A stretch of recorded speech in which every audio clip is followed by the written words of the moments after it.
Hello students, my self Deepak Kumar, आप सभी का बहुत बहुत स्वागत है इस ज्ञान विज्ञान यूट्यूब चैनल पर।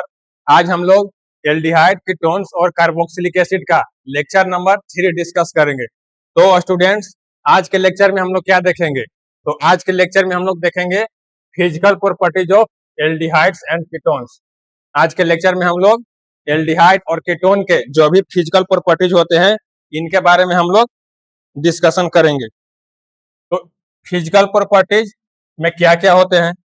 तो फिजिकल प्रॉपर्टीज में हम लोग पढ़ेंगे फिजिकल स्टेट, जो भी एल्डिहाइड और कीटोन होंगे उनके फिजिकल स्टेट क्या होते हैं, तो इसी को हम लोग फिजिकल प्रॉपर्टी के अंतर्गत पढ़ेंगे। इसका ऑर्डर क्या होता है, इनका ऑर्डर किस तरह का होता है, तो इसको भी हम लोग फिजिकल प्रॉपर्टी में पढ़ेंगे। और इसमें क्या पढ़ेंगे? इसमें हम लोग बॉइलिंग पॉइंट को भी पढ़ेंगे कि एल्डिहाइड और कीटोन का बॉइलिंग पॉइंट किस तरह का होता है, और इनका सोलबिलिटी को भी हम लोग डिस्कस करेंगे। तो इतने सारे जो आप लोग प्रॉपर्टीज देख रहे हो, तो ये सारे एल्डिहाइड और कीटोन के फिजिकल प्रॉपर्टी होते हैं। तो आप लोग इस तरह से फ्लो चार्ट के थ्रू भी आप लोग नोट कर लेंगे, और अब हम लोग एक एक कर सबको डिटेल में डिस्कस करेंगे। तो देखिए, पहले हम लोग को क्या डिस्कस करना है? पहले हम लोग को फिजिकल स्टेट देखना है। तो एल्डिहाइड और कीटोन का फिजिकल स्टेट क्या होता है? एल्डिहाइड और कीटोन का फिजिकल स्टेट क्या होता है? तो aldehydes and ketones are generally solids और लिक्विड्स एट रूम टेम्परेचर। जो भी एल्डिहाइड और कीटोन होते हैं वो जनरली या नॉर्मल कंडीशन में रूम टेम्परेचर पर सॉलिड होते हैं या लिक्विड होते हैं। वो सॉलिड या लिक्विड होते हैं। और जो एक मिथेनॉल है, मिथेनॉल एक एक्सेप्शन है, तो ये रूम टेम्परेचर पर गैस होता है। और जो एक इथेनॉल है, वो इथेनॉल क्या है? वो लिक्विड है, किंतु वो वोलाटाइल लिक्विड है। तो आप लोग इस बात को नोट करेंगे कि जो भी एल्डिहाइड और कीटोन होते हैं वो जनरली रूम टेम्परेचर पर लिक्विड होते हैं या गैस सॉरी सॉलिड होते हैं और लिक्विड होते हैं। और एक एक्सेप्शन क्या है? तो जो मिथेनॉल है वो गैस होता है रूम टेम्परेचर पर, और जो इथेनॉल होते हैं वो वोलाटाइल लिक्विड होते हैं। तो ये हम लोगों ने देखा फिजिकल प्रॉपर्टी। इसके बाद हम लोग ऑर्डर देखेंगे कि एल्डिहाइड और कीटोन का ऑर्डर किस तरह का होता है। तो देखिए, lower aldehydes have strong pungent smell. जो भी लोअर एल्डिहाइड होते हैं उनका स्मेल ऑर्डर किस तरह का होता है? तो स्ट्रॉन्ग पंजेंट की तरह से उनका ऑर्डर होता है। As the size of the molecule increases the order becomes less pungent and more of fragrant type. और देखिए, जैसे जैसे मोलिकुल का साइज इंक्रीज करते जाएगा, एल्डिहाइड और कीटोन के जो भी मोलिकुल रहेंगे, मोलिकुल का साइज जैसे जैसे इंक्रीज करते जाएगा, तो उनका जो ये ऑर्डर होता है, ऑर्डर का जो क्वालिटी है वो पंजेंट टाइप के वो कम होते जाएंगे, बिकम्स लेस पंजेंट। उनका जो ऑर्डर है वो लेस पंजेंट होंगे और मोर फ्रेग्रेंट टाइप के हो जाएंगे। तो इसको भी आप लोग ध्यान रखेंगे कि जैसे जैसे एल्डिहाइड कीटोन के मोलिकुलर साइज इंक्रीज करते हैं, तो उनके जो ऑर्डर में भी डिफरेंस आते हैं। वो डिफरेंस किस तरह से आते हैं? तो उनका जो ऑर्डर होते हैं वो लेस पंजेंट हो जाते हैं। पंजेंट का जो प्रॉपर्टीज है वो डिक्रीज करते जाता है, और फ्रेग्रेंट टाइप का प्रॉपर्टीज इंक्रीज करते जाता है। Higher aldehydes find its application in manufacture of deodorants, air fresheners, room fresheners. जो भी हायर एल्डिहाइड होते हैं, तो हायर एल्डिहाइड का हम लोग कहाँ एप्लीकेशन करते हैं, इनका इस्तेमाल कहाँ पर होता है? तो इनका डिओड्रेंट्स के मैन्युफैक्चरिंग में होता है, एयर फ्रेशर्स के मैन्युफैक्चरिंग में भी होता है। और क्या होता है जिसको हम लोग रूम फ्रेशनर भी बोलते हैं। तो इसको भी आप लोग नोट करते चलेंगे।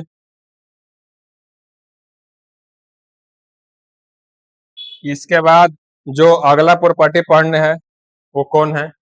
वो है बॉइलिंग पॉइंट।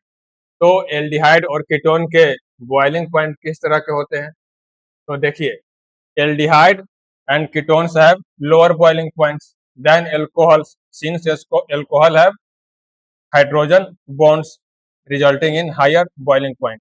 देखिए, जो भी एल्डिहाइड और कीटोन होते हैं उनके बॉइलिंग पॉइंट कम होते हैं एल्कोहल से। ऐसा क्यों होते हैं? जो एल्डिहाइड होते हैं और कीटोन होते हैं, इनका जो बॉइलिंग पॉइंट होता है एल्कोहल से कम होता है।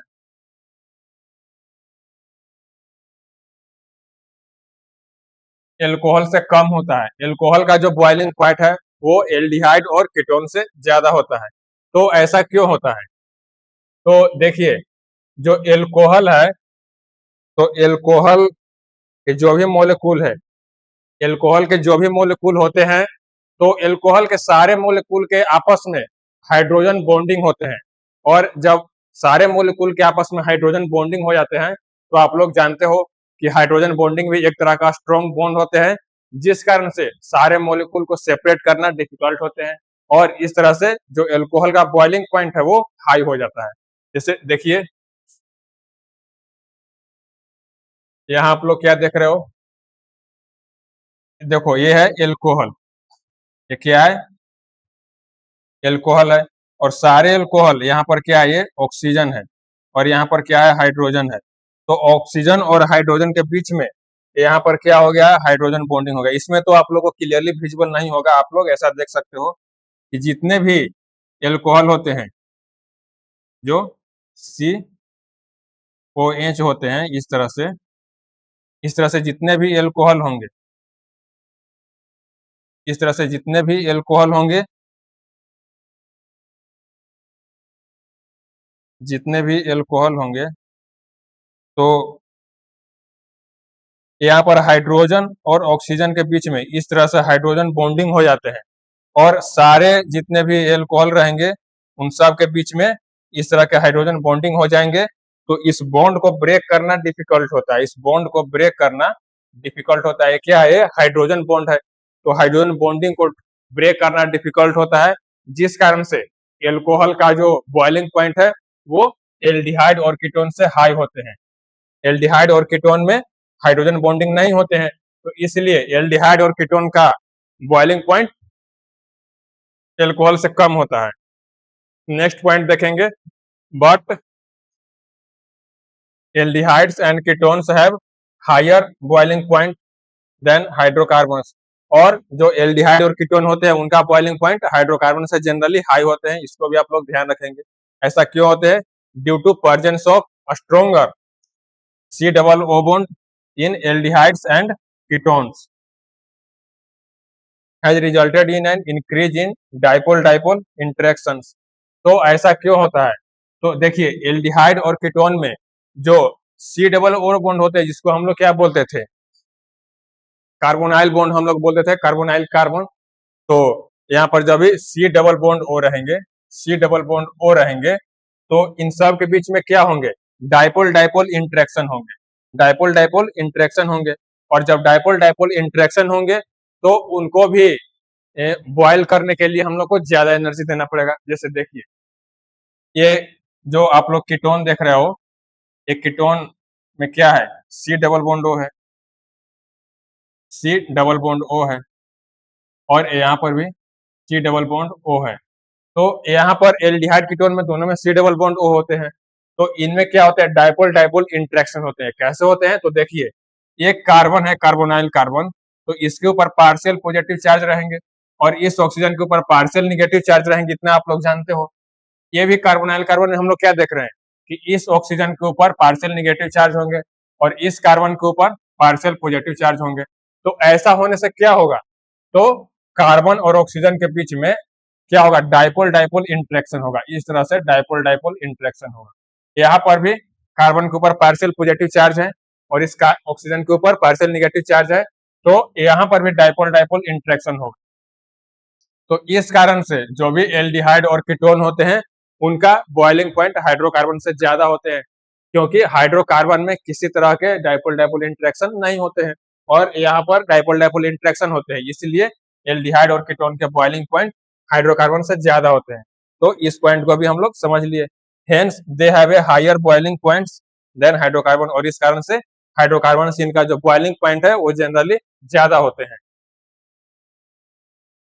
इसके बाद हम लोग नेक्स्ट पॉइंट देखेंगे, intermolecular dipole dipole interaction in carbonyl compounds are illustrated in case A. तो हम लोगों ने क्या देखा कि intermolecular dipole dipole interaction in carbonyl compounds are illustrated. जैसे देखिए, ये क्या है? ये केस ए है।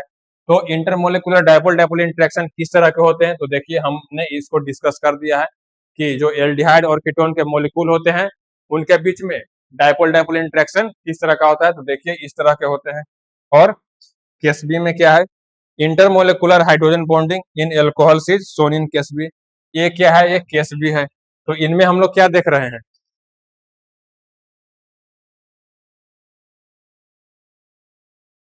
और इन सभी प्रॉपर्टीज को जो भी ये हम लोग बॉइलिंग पॉइंट देखे, तो इसको हम लोग एक ग्राफिकल रिप्रेजेंटेशन के थ्रू भी देखें। जैसे देखिए डेटा के साथ में आप लोग इसको समझ सकते हैं। ये graphical representation shown the boiling point trends of n butane, यहाँ पर एन ब्यूटेन, मिथॉक्सी इथेन और propanol acetone and propanol are given as follows. इस तरह से आप लोग देख सकते हैं कि जैसे जैसे मॉलिक्यूल का साइज इंक्रीज करते जाता है, तो उस तरह से आप लोग देख रहे हैं कि इसका जो बॉइलिंग पॉइंट है वो बॉइलिंग पॉइंट इंक्रीज करते जा रहा है। इन सब का जो बॉइलिंग पॉइंट है इंक्रीज करते जा रहा है। तो इस चार्ट को भी आप लोग अच्छी तरह से नोट कर लेंगे। और इसके बाद हम लोग नेक्स्ट जो फिजिकल प्रॉपर्टी है उसको डिस्कस करेंगे। नेक्स्ट क्या है, तो नेक्स्ट है सोलुबिलिटी। सोलुबिलिटी कहाँ, तो सोलुबिलिटी इन वाटर। जो एल्डिहाइड और कीटोन होते हैं उनका वाटर में किस तरह का सोलुबिलिटी होता है, तो इसके बारे में देखिए। Lower members of aldehydes and ketones are miscible in water in all proportions due to the formation of hydrogen bonds with water। देखिए जो भी एल्डिहाइड और कीटोन के लोअर मेंबर होते हैं, एल्डिहाइड कीटोन के जो भी लोअर मेंबर होते हैं वो वाटर में सोलुबल होते हैं, बहुत अच्छी तरह से वाटर में अच्छी तरह से सोलुबल हो जाते हैं। ऐसा क्यों होता है, क्योंकि यहाँ पर जो हाइड्रोजन बॉन्डिंग हो जाते हैं, हाइड्रोजन बॉन्डिंग हो जाते हैं। ऐसा कैसे होता है, जैसे देखिए ये क्या है, ये एल्डिहाइड है, सी, ये क्या है, कीटोन है सी, यहाँ पर क्या है, अल्काइल ग्रुप, और यहाँ पर एक दूसरा अल्काइल ग्रुप है। तो यहाँ पर कार्बोनाइल कार्बन है और ऑक्सीजन के साथ ये डबल बॉन्ड बनाए हुए है। तो यहाँ पर ऑक्सीजन के पास पार्शियल निगेटिव चार्ज आएंगे, और ये क्या है, ये वाटर मॉलिक्यूल है, ये वाटर मॉलिक्यूल है, ऑक्सीजन और हाइड्रोजन, इस तरह से हाइड्रोजन रहेंगे। तो यहाँ पर हम लोग क्या देख रहे हैं, तो जब भी वाटर को हम लोग देख रहे हैं तो ऑक्सीजन के ऊपर पार्शियल निगेटिव चार्ज रहते हैं और हाइड्रोजन के ऊपर पार्शियल पॉजिटिव चार्ज रहते हैं। तो यहाँ पर क्या होंगे, यहाँ पर आप लोग देख रहे हो कि कीटोन का जो ऑक्सीजन है, तो ऑक्सीजन का जो पार्शियल निगेटिव चार्ज, और यहाँ पर वाटर का जो हाइड्रोजन है, तो हाइड्रोजन के ऊपर पार्शियल पॉजिटिव चार्ज, और इन दोनों के बीच में क्या हो जाएंगे, इन दोनों के बीच में हाइड्रोजन बॉन्डिंग हो जाएंगे। और इसी तरह से यहाँ पर भी होगा, यहाँ पर भी ऑक्सीजन और हाइड्रोजन के बीच में हाइड्रोजन बॉन्डिंग हो जाएंगे। तो जब हाइड्रोजन बॉन्डिंग हो जाएंगे तो ये वाटर में इजीली सोलुबल हो जाते हैं। तो इसी बात को भी हम लोगों ने देख लिया। Higher aldehyde and ketones is immiscible in water because the longer alkyl group attached prevent the hydrogen bond formation as the alkyl part is hydrophobic। और देखिए जब हायर ग्रुप लेंगे एल्डिहाइड और कीटोन का, जो भी हायर मेंबर होते हैं, तो हायर मेंबर वाटर में सोलुबल नहीं होते हैं, हायर मेंबर वाटर में सोलुबल नहीं होते हैं। क्यों नहीं होते हैं, कि जो अल्काइल पार्ट होते हैं तो वो क्या होते हैं, वो हाइड्रोफोबिक होते हैं, वो हाइड्रोजन बॉन्ड में पार्टिसिपेट नहीं करते हैं। इस कारण से जो हायर मेंबर होते हैं, एल्डिहाइड और कीटोन के जो हायर मेंबर होते हैं वो क्या होते हैं, वाटर में इनसोलुबल होते हैं। तो इसको भी आप लोग नोट कर लेंगे। इसके बाद हम लोग देखेंगे सोलुबिलिटी इन ऑर्गेनिक सॉल्वेंट्स। जो भी एल्डिहाइड और कीटोन होते हैं वो ऑर्गेनिक सॉल्वेंट में किस तरह के सोलुबिलिटी शो करते हैं, तो इसमें देखिए all aldehydes and ketones are fairly soluble in organic solvents like benzene, ether, methanol, chloroform. जितने भी एल्डिहाइड कीटोन्स होते हैं वो ऑर्गेनिक सॉल्वेंट में इजिली सोलुबल हो जाते हैं। तो इस तरह से आप लोग नोट कर लेंगे। ये एल्डिहाइड और कीटोन का सोलुबिलिटी हम लोगों ने डिस्कस कर लिया। तो इसमें हम लोगों ने क्या क्या देखा, सोलुबिलिटी इन वाटर, वाटर में किस तरह से वो सोलुबल होते हैं, और ऑर्गेनिक सॉल्वेंट में किस तरह से सोलुबल होते हैं। तो वाटर में हम लोगों ने क्या देखा कि एल्डिहाइड कीटोन का जो लोअर मेंबर होते हैं वो वाटर में सोलुबल हो जाते हैं, क्योंकि उनका जो हाइड्रोजन बॉन्डिंग वहां पर हो जाते हैं वाटर के साथ में। और जो एल्डिहाइड कीटोन के हायर मेंबर होते हैं वो वाटर में सोलूबल नहीं होते हैं। क्यों नहीं होते हैं? क्योंकि जो higher member of aldehyde ketones होते हैं उनका जो अल्काइल ग्रुप होता है वो हाइड्रोफोबिक नेचर के होते हैं और इस कारण से वो हाइड्रोजन बॉन्डिंग में पार्टिसिपेट नहीं करते हैं, इसलिए वो इनसोल्युबल होते हैं। और सोल्युबिलिटी इन ऑर्गेनिक सॉल्वेंट्स में हम लोगों ने क्या देखा कि जितने भी एल्डिहाइड कीटोन होते हैं वो सारे ऑर्गेनिक सॉल्वेंट में इजीली सोल्युबल हो जाते हैं। तो आप लोग साथ साथ में नोट करते चलेंगे और आप लोग के प्रैक्टिस के लिए क्वेश्चन लाए हैं, इसको आप लोग एज ए होमवर्क प्रैक्टिस करेंगे और इनके जो भी आप लोग आंसर फाइंड करेंगे उसको आप लोग नीचे कमेंट सेक्शन में जरूर बताएंगे। और ये एक अनदर क्वेश्चन है, इसको भी आप लोग एज ए होमवर्क प्रैक्टिस करेंगे। और अब हम लोगों ने फिजिकल प्रॉपर्टी को पढ़ लिया है, एल्डिहाइड कीटोन के जो फिजिकल प्रॉपर्टी है उनका हम लोगों ने डिस्कशन कर लिया है। अब हम लोग क्या पढ़ेंगे? अब हम लोग chemical properties of aldehyde and ketones पढ़ेंगे। एल्डिहाइड और कीटोन के केमिकल प्रॉपर्टीज किस तरह के होते हैं तो इसके बारे में अब हम लोग पढ़ेंगे। तो देखिए केमिकल प्रॉपर्टीज में क्या क्या होते हैं, तो केमिकल प्रॉपर्टीज में होंगे न्यूक्लियोफिलिक एडिशन। एल्डिहाइड और कीटोन के न्यूक्लियोफिलिक एडिशन किस तरह के होते हैं इसके बारे में हम लोग इसमें पढ़ेंगे। और इसके बाद हम लोग क्या पढ़ेंगे? रिडक्शन पढ़ेंगे कि एल्डिहाइड कीटोन का रिडक्शन कैसे होते हैं। और इसके बाद जो केमिकल प्रॉपर्टी है वो ऑक्सीडेशन है। इसके बाद जो हम लोग पढ़ेंगे reaction due to alpha H. Alpha H के कारण से एल्डिहाइड कीटोन किस तरह के रिएक्शन शो करते हैं इसके बारे में भी हम लोग केमिकल प्रॉपर्टीज में पढ़ेंगे। इसके बाद लास्ट में हम लोग क्या देखेंगे? Miscellaneous reactions. मिसलिनियस रिएक्शन को भी हम लोग देखेंगे एल्डिहाइड कीटोन के बारे में। तो ये आप लोग केमिकल प्रॉपर्टीज भी नोट कर लेंगे। इसके बाद अब हम लोग एक एक कर सबको डिटेल में डिस्कस करेंगे। तो फर्स्ट में हम लोग क्या देखेंगे? तो फर्स्ट में न्यूक्लियोफिलिक एडिशन ऑफ रिएक्शन। जो भी एल्डिहाइड कीटोन होते हैं उनके न्यूक्लियोफिलिक एडिशन किस तरह के होते हैं। तो इसमें देखिए the carbonyl group is polar due to electronegativity difference between carbon and oxygen. ये आप सब लोग पहले भी पढ़े हैं। जो भी कार्बोनाइल ग्रुप होते हैं तो कार्बोनाइल ग्रुप पोलर नेचर के होते हैं। कार्बोनाइल ग्रुप पोलर नेचर के होते हैं। क्यों होते हैं?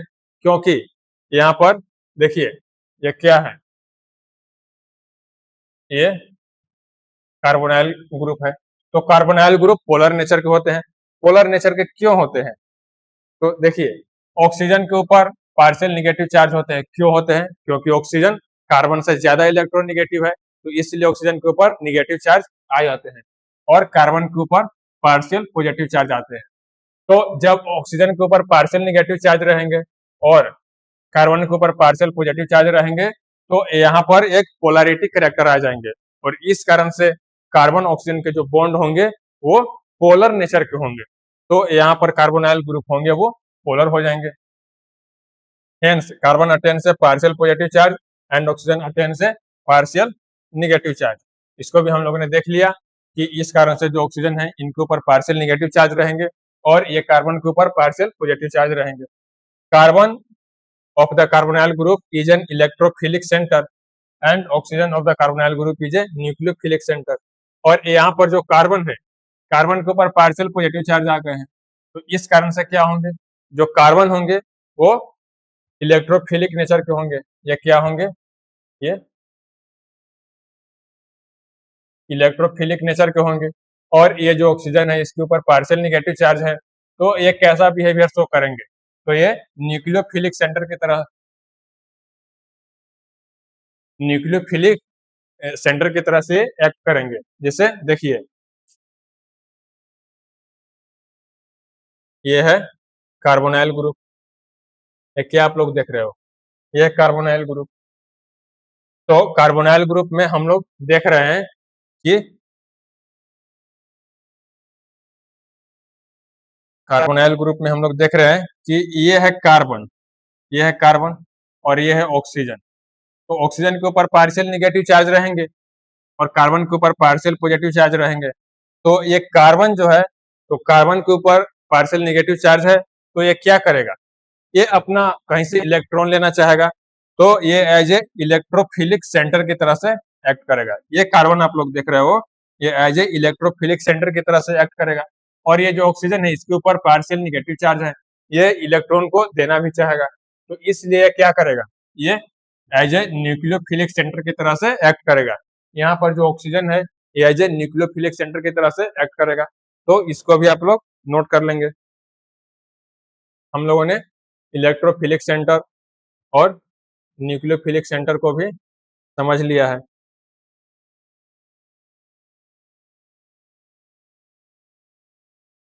इसके बाद न्यूक्लियोफिलिक एडिशन रिएक्शन को डिटेल में पढ़ेंगे। न्यूक्लियोफिलिक एडिशन रिएक्शन, तो न्यूक्लियोफिलिक एडिशन रिएक्शन में क्या होगा? तो न्यूक्लियोफिलिक एडिशन रिएक्शन में a general reaction for the nucleophilic addition to carbonyl group is given as follows. जो जनरल रिएक्शन होते हैं इलेक्ट्रोफिलिक एडिशन रिएक्शन के, तो न्यूक्लियोफिलिक एडिशन रिएक्शन के और जनरल रिएक्शन इस तरह से होते हैं। यहाँ आप लोग क्या देख रहे हो कि ये कार्बोनाइल ग्रुप में न्यूक्लियोफाइल का एडिशन हो रहा है। ये कार्बोनाइल ग्रुप में न्यूक्लियोफाइल का एडिशन हो रहा है। ये क्या है? ये न्यूक्लियोफाइल है और न्यूक्लियोफाइल का एडिशन हो रहा है। आप लोग देख रहे हो कि कार्बोनाइल ग्रुप में न्यूक्लियोफाइल का एडिशन हो रहा है। It can be observed that nucleophile attacks the carbonyl carbon and form a carbon nucleophile bond। और इसमें क्या होंगे? जो न्यूक्लियोफाइल है ये कार्बोनाइल कार्बन के ऊपर अटैक करेगा, कार्बोनाइल कार्बन के ऊपर अटैक करेगा और क्या कर देगा? यहाँ पर कार्बन और न्यूक्लियोफाइल का बॉन्ड बन जाएगा। ये है कार्बन और न्यूक्लियोफाइल का यहाँ पर बॉन्ड बन जाएगा। इस तरह से न्यूक्लियोफिल का एडिशन यहाँ पर हो जाएगा। इसके बाद हम लोग इसका मैकेनिज्म देखेंगे। इसका मैकेनिज्म किस तरह से होते हैं?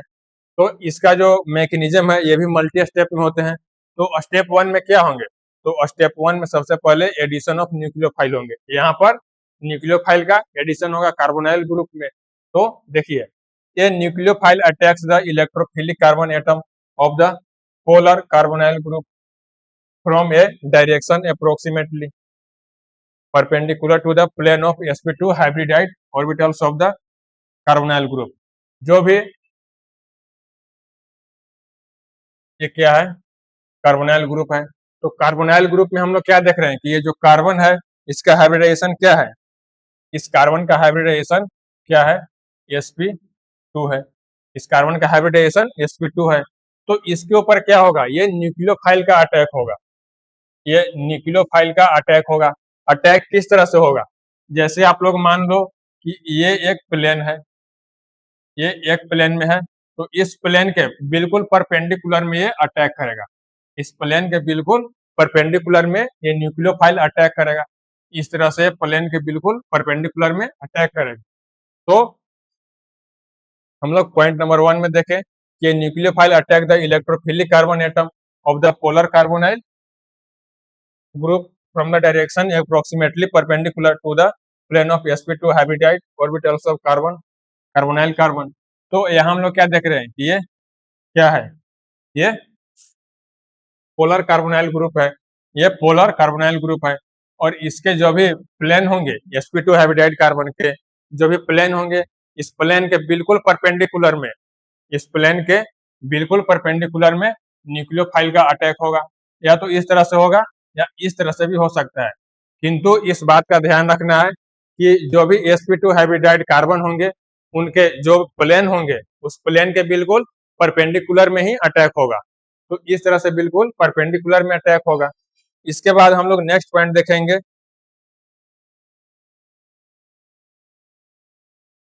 नेक्स्ट पॉइंट में हम लोग देखेंगे the hybridization of carbon change from sp2 to sp3 in this process and results in the formation of tetrahedral alkoxide intermediate।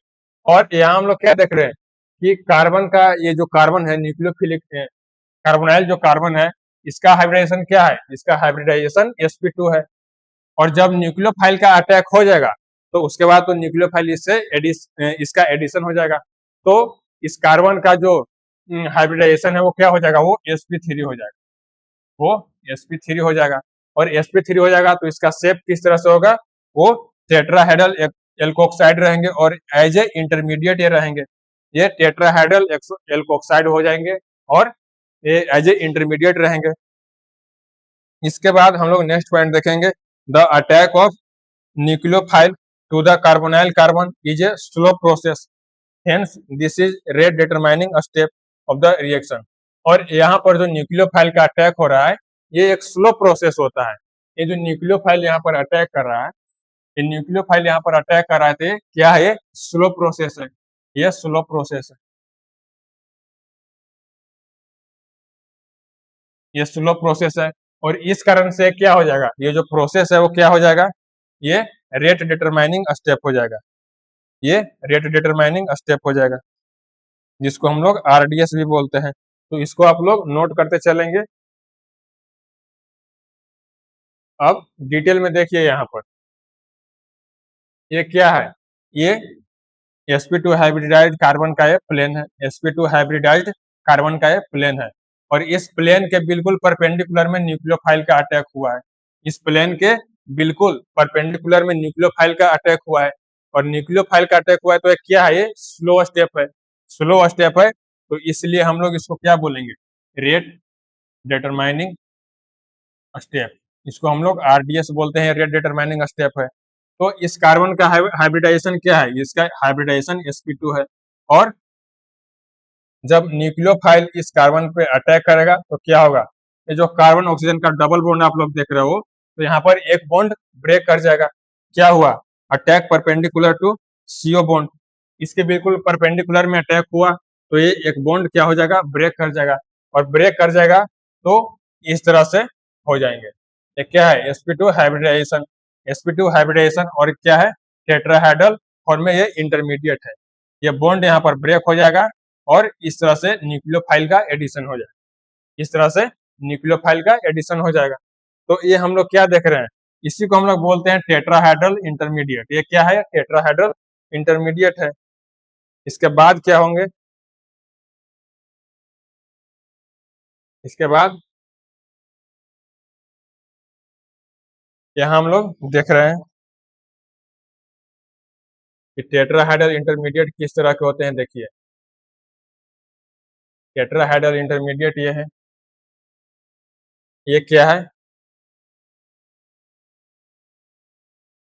ये कार्बन है और इससे एक ए ग्रुप अटैच था और एक बी ग्रुप अटैच था और यहाँ पर ऑक्सीजन था। ऑक्सीजन के पास साथ में क्या था, पहले तो डबल बॉन्ड था। तो न्यूक्लियोफाइल अटैक मारकर क्या किया, न्यूक्लियोफाइल यहाँ पर अटैक किया तो इस बॉन्ड को ब्रेक कर दिया, इस बॉन्ड को ब्रेक कर दिया। और अब क्या होगा, अब सिंगल बॉन्ड हो गए, अब सिंगल बॉन्ड हो गए, सिंगल बॉन्ड इस तरह से हो गए।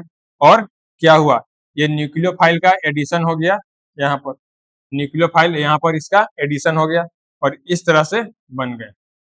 देखिए इस तरह से यहाँ पर न्यूक्लियोफाइल का एडिशन हो गया इस तरह से। और ये पूरा क्या है, यही है टेट्राहाइड्रल इंटरमीडिएट, इसी को बोलते हैं टेट्राहाइड्रल इंटरमीडिएट। तो यहाँ पर हम लोग इस बात को भी नोटिस करेंगे, यहाँ पर ऑक्सीजन के ऊपर अभी भी negative charge, partial negative charge present है। तो हम लोगों ने टेट्राहाइड्रल इंटरमीडिएट का भी कॉन्सेप्ट देख लिया। तो इसमें हम लोग कुछ इंपॉर्टेंट पॉइंट्स को भी डिस्कस करेंगे। और पॉइंट क्या है, an illustration for the addition of nucleophile to carbonyl carbon resulting in the formation of tetrahedral intermediate is shown below. ये हम लोगों ने देख लिया कि टेट्राहाइड्रल इंटरमीडिएट का है, यहाँ पर इलस्ट्रेशन है, nucleophile attacks the carbonyl carbon perpendicular to the plane of sp2 hybridized orbitals of carbonyl carbon, that is nucleophile can attack from either side above or below. हम लोगों ने प्रीवियस स्लाइड में देखा था कि ये जो कार्बन का प्लेन था, ये कार्बन के प्लेन में के बिल्कुल परपेंडिकुलर में न्यूक्लियोफाइल अटैक करेगा। वो इस तरह से भी अटैक कर सकता है या इस तरह से भी अटैक कर सकता है, आइदर साइड से अटैक कर सकता है। When all the four groups attached to the carbon of tetrahedral intermediate are different, then the intermediate is optically active. तो इस कारण से क्या होगा, ये जो इंटरमीडिएट है ये दोनों ऑप्टिकली एक्टिव हो जाएंगे।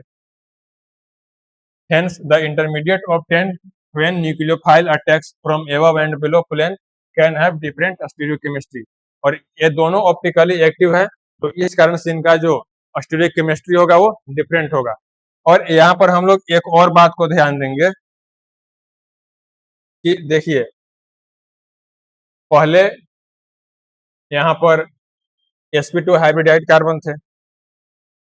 ये जो कार्बन है ये क्या है, इसका हाइब्रिडाइजेशन sp2 है, इसका हाइब्रिडाइजेशन sp2 है।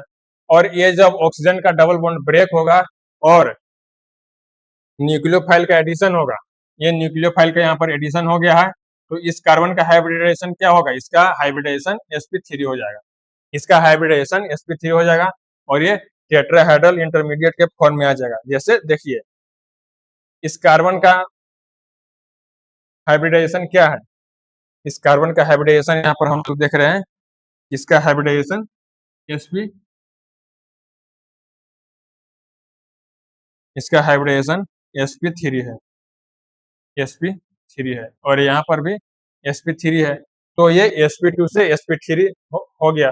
तो इसको भी आप लोग नोट कर लेंगे। इसके बाद सेकेंड स्टेप होंगे। सेकेंड स्टेप में क्या होता है, तो सेकेंड स्टेप में एब्स्ट्रैक्शन ऑफ प्रोटॉन होंगे। सेकेंड स्टेप में प्रोटॉन एब्स्ट्रैक्शन होगा, तो वो कैसे होगा, तो एब्स्ट्रैक्शन ऑफ प्रोटॉन में क्या होता है, तो एब्स्ट्रैक्शन ऑफ प्रोटॉन में the tetrahedral intermediate captures a proton from the reaction medium to give the electrically neutral product, this is a first step. देखिए, जो हम लोग को टेट्राहाइड्रल इंटरमीडिएट मिला था, तो टेट्राहाइड्रल इंटरमीडिएट ये था, टेट्राहाइड्रल इंटरमीडिएट ये है। तो यहाँ पर हम लोग क्या देख रहे हैं कि यहाँ पर ये क्या है, ये इसके ऊपर निगेटिव चार्ज है, इसके ऊपर निगेटिव चार्ज है। यहाँ हम लोग देख रहे हैं कि ऑक्सीजन के ऊपर माइनस चार्ज यहाँ पर डेवलप्ड है, तो ये क्या करेगा, तो ये इलेक्ट्रिकली न्यूट्रल होना चाहेगा। तो इलेक्ट्रिकली न्यूट्रल होने के लिए क्या करेगा, तो ऑक्सीजन के ऊपर जो भी पार्शियल निगेटिव चार्ज है, तो ऑक्सीजन चाहेगा कि हमको बाहर से कहीं से एक प्रोटॉन मिल जाए, जिस कारण से हम लोग अपना इलेक्ट्रिकली निगेटिव न्यूट्रल हो जाएंगे। तो ये जब भी रिएक्शन होगा तो क्या करेगा, देखिए, इंटरमीडिएट कैप्चर से प्रोटॉन फ्रॉम रिएक्शन मीडियम, जब भी इसका रिएक्शन होगा, रिएक्शन मीडियम में जाएगा, तो रिएक्शन मीडियम से एक अपना प्रोटॉन एक्सट्रैक्ट कर लेगा और जब H+ ले लेगा तो H+ का एडिशन ऑक्सीजन के पास हो जाएगा। जब H हाइड्रोजन का एडिशन ऑक्सीजन के पास होगा तो क्या होगा, तो देखिए OH हो जाएगा, OH हो जाएगा और इस तरह से हम लोग को इलेक्ट्रिकली न्यूट्रल मॉलिक्यूल मिल जाएंगे, हम लोग को इलेक्ट्रिकली न्यूट्रल मॉलिक्यूल मिल जाएंगे। और इसको इस तरह से यहाँ पर बताया गया है। देखिए, इतना हम लोग को क्या था, टेट्राहाइड्रल इंटरमीडिएट थे और टेट्राहाइड्रल इंटरमीडिएट में यहाँ पर H+ का एडिशन हो गया, तो इस तरह से यहाँ पर क्या हो गए, यहाँ पर इस तरह से OH ग्रुप का फाइनली एडिशन हो गया। तो ये क्या है, ये इलेक्ट्रिकली न्यूट्रल मॉलिक्यूल हो गया। तो इसमें और देखेंगे, an illustration for the abstraction of proton by tetrahedral intermediate is given as follows. इसको हम लोगों ने देख लिया, ये इसका इलस्ट्रेशन दिया गया है। Since there is an equal possibility of formation of both the tetrahedral intermediate 1 and 2, two products are formed in this reaction। तो हम लोग को प्रीवियस स्लाइड में क्या देखे थे कि जो टेट्राहाइड्रल इंटरमीडिएट मिले थे वो दो तरह के थे। दो तरह के क्यों थे, क्योंकि जो भी प्लेन था CO बॉन्ड का, sp2 हाइब्रिडाइड कार्बन का जो प्लेन था, तो प्लेन के दोनों साइड से अटैक हो सकते थे, ऊपर से भी परपेंडिकुलर और नीचे से भी परपेंडिकुलर। तो जिस कारण से हम लोग को दो तरह के इंटरमीडिएट मिले थे और अभी भी फाइनली हम लोग को दो तरह के मॉलिक्यूल मिलते हैं। These products differ in their stereochemistry and are formed in equal ratio, hence we obtain a racemic mixture of product। और हम लोग को ये जो दोनों प्रोडक्ट मिले हैं, ये दोनों प्रोडक्ट इक्वल रेशियो में मिले हैं। ये जो दोनों प्रोडक्ट है हम लोग को इक्वल रेशियो में मिले हैं, ये दोनों प्रोडक्ट हम लोग को इक्वल रेशियो में मिले हैं और इस कारण से हम लोग इसको क्या बोलेंगे, तो इसका जो स्टीरियोकेमिस्ट्री होगा वो डिफरेंट होगा और इस कारण से हम लोग को एक रेसिमिक मिक्सचर मिले। जब भी हम लोग इन दोनों को कंबाइन करेंगे तो हम लोग को क्या मिलेंगे, हम लोग को रेसिमिक मिक्सचर मिलेंगे। इन दोनों का मिक्सचर क्या होता है, इन दोनों का मिक्सचर रेसिमिक मिक्सचर होता है। तो इसको भी आप लोग नोट कर लेंगे। तो स्टीरियोकेमिस्ट्री के बारे में भी हम लोग डिस्कशन करेंगे। तो इसमें क्या होते हैं, in a carbonyl compound with different valencies nucleophilic addition reaction leads to racemization. देखिए, जब भी हम लोग को कार्बोनाइल कंपाउंड मिलेंगे ऐसा जिनके पास क्या होंगे, डिफरेंट वैलेंसीज होंगे, तो उनके ऊपर क्या होगा, न्यूक्लियोफिलिक एडिशन रिएक्शन होगा। और जब न्यूक्लियोफिलिक एडिशन रिएक्शन होंगे तो उसके बाद हम लोग को क्या मिलेंगे, उसके बाद हम लोग को रेसिमाइजेशन मिलेंगे, जिससे हम लोग को रेसिमिक मिक्सचर बनेंगे। One product may be rotate the plane polarized light in a clockwise direction, and another may rotate plane polarized light in an anti-clockwise direction, but both these products formed in an equal ratio। देखिए, हम लोग को जो दोनों product मिले हैं वो तो इक्वल रेशियो में मिले हैं। हम लोग को ये दोनों प्रोडक्ट क्या मिले हैं, इक्वल रेशियो में मिले हैं।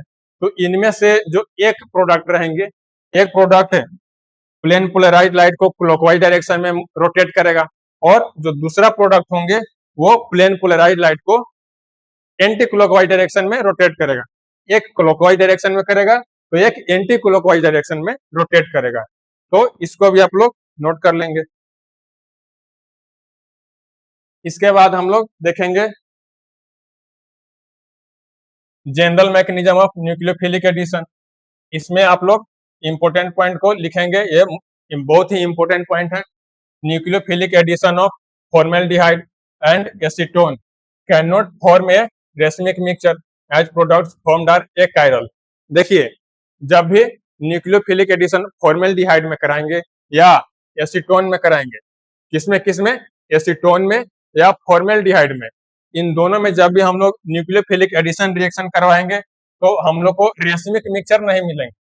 हम लोग को रेसिमिक मिक्सचर नहीं मिलेंगे, इस बात को आप लोग ध्यान रखेंगे। तो हम लोग को रेसिमिक मिक्सचर क्यों नहीं मिलते हैं, तो हम लोग को रेसिमिक मिक्सचर इसलिए नहीं मिलते हैं कि उनमें कायरल कार्बन नहीं होते हैं। जब कायरल कार्बन नहीं रहेंगे तो हम लोग को रेसिमिक मिक्सचर भी नहीं मिलेंगे। तो आप लोग इसको भी नोट करते चलेंगे। और देखिए, रिलेटिव रिएक्टिविटी क्या होते हैं, तो रिलेटिव रिएक्टिविटी में हम लोग क्या देखते हैं, तो रिलेटिव रिएक्टिविटी होते हैं एल्डिहाइड और कीटोन का जो न्यूक्लियोफिलिक एडिशन होते हैं, तो उसको हम लोग रिएक्टिविटी कहते हैं। तो इसमें क्या होता है, तो relative reactivity of aldehydes and ketones can be explain considering factors given follow. तो रिएक्टिविटी को कौन कौन से फैक्टर डिफाइन करते हैं, किसके बेस पे हम लोग कह सकते हैं कि किस कंपाउंड का, किस केमिकल का जो रिएक्टिविटी है वो किस तरह का है। तो इसको जनरली हम लोग दो फैक्टर्स पे डिफाइन करते हैं, फैक्टर 1 और फैक्टर 2। तो इसमें क्या क्या फैक्टर देखते हैं, तो फर्स्ट में देखेंगे स्टेरिक फैक्टर। उनमें स्टेरिक फैक्टर क्या है, स्टेरिक हिंड्रेंस किस तरह के लगते हैं। और जो सेकंड फैक्टर है वो क्या है, वो इलेक्ट्रॉनिक फैक्टर हम लोग देखेंगे कि उनमें इलेक्ट्रॉनिक फैक्टर किस तरह से डिफाइन है। तो इसको भी आप लोग नोट कर लेंगे और एक एक कर हम लोग दोनों को डिटेल में डिस्कस करेंगे। तो सबसे पहले हम लोग स्टेरिक फैक्टर को डिस्कस करेंगे। तो स्टेरिक फैक्टर क्या होते हैं, इसमें क्या होंगे, तो देखिए, sterically the presence of two relatively large substituents in ketones hinders the approach of nucleophile और carbonyl carbon than in aldehyde as aldehyde have only one such substituent. देखिए, जब भी हम लोग कीटोन्स एल्डिहाइड और कीटोन में जब भी हम लोग कंपैरिजन करेंगे तो इनमें स्टेरिक फैक्टर हम लोग क्या देखेंगे, जैसे एल्डिहाइड में देखिए कि एल्डिहाइड में कितने सब्स्टिट्यूएंट होते हैं, तो एक होते हैं जो स्टेरिक हिंड्रेंस क्रिएट कर सकते हैं, और जो कीटोन्स होते हैं उनमें दोनों तरफ होते हैं, दोनों तरफ अल्काइल ग्रुप होते हैं और वो दोनों स्टेरिक हिंड्रेंस ज्यादा क्रिएट करते हैं। तो हम लोग क्या देख रहे हैं कि एल्डिहाइड में क्या होते हैं, तो एल्डिहाइड में न्यूक्लियोफिलिक अप्रोच ज्यादा होंगे और कीटोन में न्यूक्लियोफिलिक अप्रोच कम होते हैं। क्यों होते हैं उसको भी हम लोगों ने डिस्कस कर लिया। Thus, it is difficult for the nucleophile to form a bond with carbonyl carbon in ketones, but nucleophile forms bond with carbonyl carbon of aldehyde easily। और इसी कारण से जो एल्डिहाइड होते हैं तो एल्डिहाइड में न्यूक्लियोफिलिक जो बॉन्ड होते हैं वो इजिली बन जाते हैं, और जो कीटोन होते हैं उनमें न्यूक्लियोफिलिक बॉन्ड इजिली नहीं बनते हैं, क्योंकि कीटोन में जो स्टेरिक हिंड्रेंस ज्यादा लगते हैं। जब स्टेरिक हिंड्रेंस ज्यादा लगेंगे तो वहां पर न्यूक्लियोफिलिक एडिशन होने में प्रॉब्लम होगा।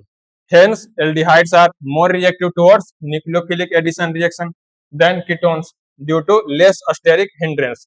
और इस कारण से जो एल्डिहाइड होते हैं वो ज्यादा रिएक्टिव होते हैं न्यूक्लियोफिलिक एडिशन रिएक्शन के लिए।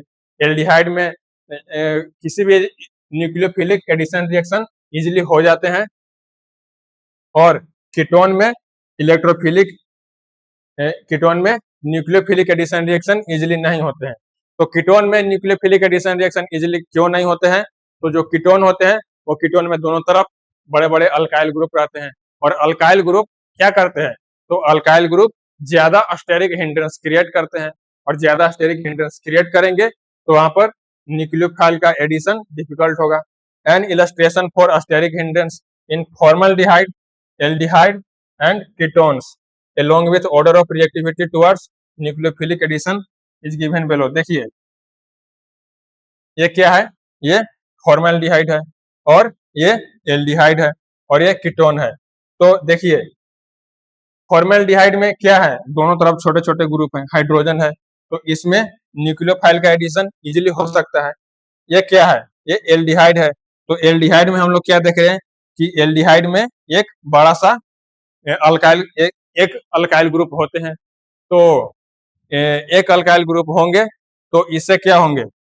ये यहाँ पर एक तरफ यहाँ पर स्टेरिक हिंड्रेंस क्रिएट होंगे तो इनमें थोड़ा सा रिएक्टिविटी कम होगा। और ये क्या है? ये कीटोन है। तो कीटोन में हम लोग क्या देख रहे हैं कि दोनों तरफ बल्की ग्रुप है और इनके पास स्टेरिक हिंड्रेंस ज्यादा लगेंगे तो इस कारण से फॉर्मल्डिहाइड ज्यादा रिएक्टिव होंगे। इसके बाद एल्डिहाइड होंगे और इसके बाद कीटोन होंगे। कीटोन का जो न्यूक्लियोफिलिक एडिशन रिएक्शन कम होगा, ये न्यूक्लियोफाइल से कम ही बॉन्ड बना पाएंगे। तो ये है इन सब का रिएक्टिविटी का ऑर्डर, इसको आप लोग नोट कर लेंगे। उसके बाद जो सेकंड फैक्टर थे, सेकंड फैक्टर क्या थे? सेकंड फैक्टर थे इलेक्ट्रॉनिक फैक्टर। सेकंड फैक्टर क्या थे? Electronic factor. तो इलेक्ट्रॉनिक फैक्टर में क्या होंगे?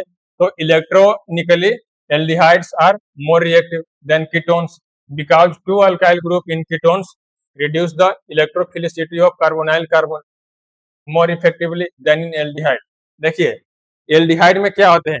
एल्डिहाइड में एक ही तरफ अल्काइल ग्रुप होते हैं और जो कीटोन होते हैं तो कीटोन में दोनों तरफ अल्काइल ग्रुप अटैच होते हैं और जब दोनों तरफ अल्काइल ग्रुप अटैच रहेंगे तो क्या होंगे?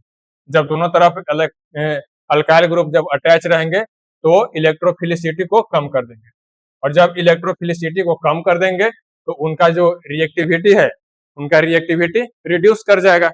और क्या होंगे? Aldehydes have only one electron donating group but ketone have two electron donating group thus partial positive charge of carbonyl carbon is more stabilized in ketones than of aldehyde। देखिए जो aldehyde होते हैं, एल्डिहाइड किस तरह से रहेंगे? सी इस तरह से रहेंगे। तो इसमें क्या होंगे? इसमें हम लोग देख रहे हैं कि ऑक्सीजन के ऊपर पार्शियल निगेटिव चार्ज होते हैं तो इनको इलेक्ट्रॉन डोनेट करने वाले कितने ग्रुप है? इनको इलेक्ट्रॉन डोनेट करने वाले एक ग्रुप है। और जो कीटोन होते हैं, जो कीटोन होते हैं वो इस तरह से होंगे, यहाँ पर अल्काइल ग्रुप रहेंगे। जो अल्काइल ग्रुप रहेंगे तो इनके पास कितने इलेक्ट्रॉन डोनेटिंग ग्रुप है? तो इनके पास 2 इलेक्ट्रॉन डोनेटिंग ग्रुप है। इनके पास 2 इलेक्ट्रॉन डोनेटिंग ग्रुप है और जब 2 इलेक्ट्रॉन डोनेट करेंगे तो यहाँ के जो कार्बन होंगे, यहाँ के जो कार्बन होंगे, इन कार्बन के ऊपर जो पार्शियल पॉजिटिव चार्ज रहेंगे ये ज्यादा स्टेबलाइज हो जाएंगे। तो इस कारण से इनके ऊपर जो न्यूक्लियोफाइल का बॉन्ड होगा, जो न्यूक्लियोफाइल का बॉन्ड होगा वो यहाँ पर ठीक से फॉर्म नहीं करेगा। तो इस कारण से जो एल्डिहाइड ज्यादा रिएक्टिव हो जाएंगे। जब कीटोन स्टेबलाइज हो जाएंगे तो वो रिएक्ट ज्यादा नहीं करेंगे और एल्डिहाइड रिएक्ट कर लेंगे। इसके बाद क्या होंगे? Hence the less stabilized positive charge on carbonyl carbon in aldehyde is more electrophilic when compare to ketones. तो इसको भी हम लोगों ने समझ लिया कि यहाँ जो कार्बन के ऊपर पार्शियल पॉजिटिव चार्ज डेवलप होंगे तो ये क्या है? ये लेस स्टेबलाइज है, ये लेस स्टेबलाइज है तो इनके पास न्यूक्लियोफाइल से बॉन्ड इजीली बन सकते हैं। और यहाँ पर जो कीटोन है, कीटोन के पास जो यहाँ पर पार्शियल पॉजिटिव चार्ज है वो ज्यादा स्टेबल है और ज्यादा स्टेबल है, तो इनके ऊपर जो न्यूक्लियोफिलिक बॉन्ड इजिली नहीं बन पाएंगे। Thus, nucleophilic approaches the carbonyl carbon of aldehyde more easily than the carbonyl carbon of ketone। और इसी कारण से जो एल्डिहाइड में न्यूक्लियोफिलिक अप्रोच ज्यादा होते हैं और कीटोन में न्यूक्लियोफिलिक अप्रोच कम होते हैं। Thus, aldehydes are more reactive than ketones towards nucleophilic addition reaction। और इस कारण से जो एल्डिहाइड होते हैं उनमें न्यूक्लियोफिलिक एडिशन रिएक्शन इजिली हो पाते हैं और कीटोन में न्यूक्लियोफिलिक एडिशन रिएक्शन इजिली नहीं होते हैं। और क्यों नहीं होते हैं, तो देखिए इन सब का एक्सप्लेनेशन ये है, इसको भी हम लोगों ने डिस्कस कर लिया और आप लोग इसको नोट भी कर लेंगे।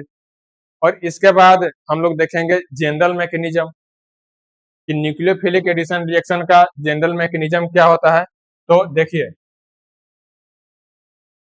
ये क्या है, ये एल्डिहाइड है और ये कीटोन है। तो कीटोन का जो रिएक्टिविटी है वो कम होगा, इस तरह से हम लोग जाएंगे तो रिएक्टिविटी कम होगा। इसमें क्या होगा, an illustration for electromeric effect in CHHO, RCHO and RCOR along with the stabilization of electrophilic center by electron donating group is given as follows। तो इसमें हम लोग क्या देख रहे हैं कि यहाँ पर जो कार्बन के ऊपर पार्शियल पॉजिटिव चार्ज है यहाँ पर कम स्टेबलाइज है, तो यहाँ पर न्यूक्लियोफाइल का एडिशन आसानी से हो पाएगा। यहाँ पर हम लोग कार्बन के ऊपर जो पार्शियल पॉजिटिव चार्ज देख रहे हैं तो ये थोड़ा स्टेबलाइज है, किंतु बहुत स्टेबलाइज नहीं है, किंतु थोड़ा सा स्टेबलाइज है। और जब थोड़ा सा स्टेबलाइज रहेगा तो इसके ऊपर भी न्यूक्लियोफाइल का बॉन्ड इजिली बन सकते हैं, थोड़ा डिफिकल्टी होगी किंतु यहाँ पर बन सकते हैं।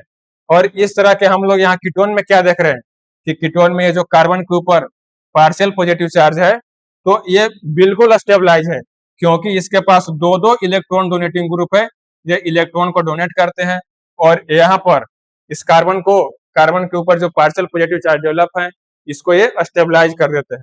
और इस कारण से यहाँ पर जो न्यूक्लियोफाइल का एडिशन है वो इजिली नहीं हो पाते हैं। क्या ये इजिली नहीं हो पाते हैं, तो इस कारण से इनका रिएक्टिविटी कम हो जाता है। तो यहाँ पर रिएक्टिविटी का ऑर्डर क्या होगा, यहाँ पर ये सबसे ज्यादा रिएक्टिव होंगे और उसके बाद ये होंगे और सबसे कम रिएक्टिव ये होंगे। तो इसको आप लोग नोट करते चलेंगे।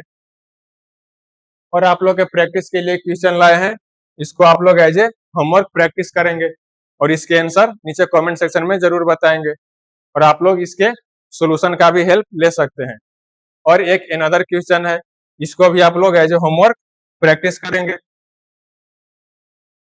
और ये नेक्स्ट क्वेश्चन है और इनके सॉल्यूशन का भी आप लोग हेल्प ले लेंगे।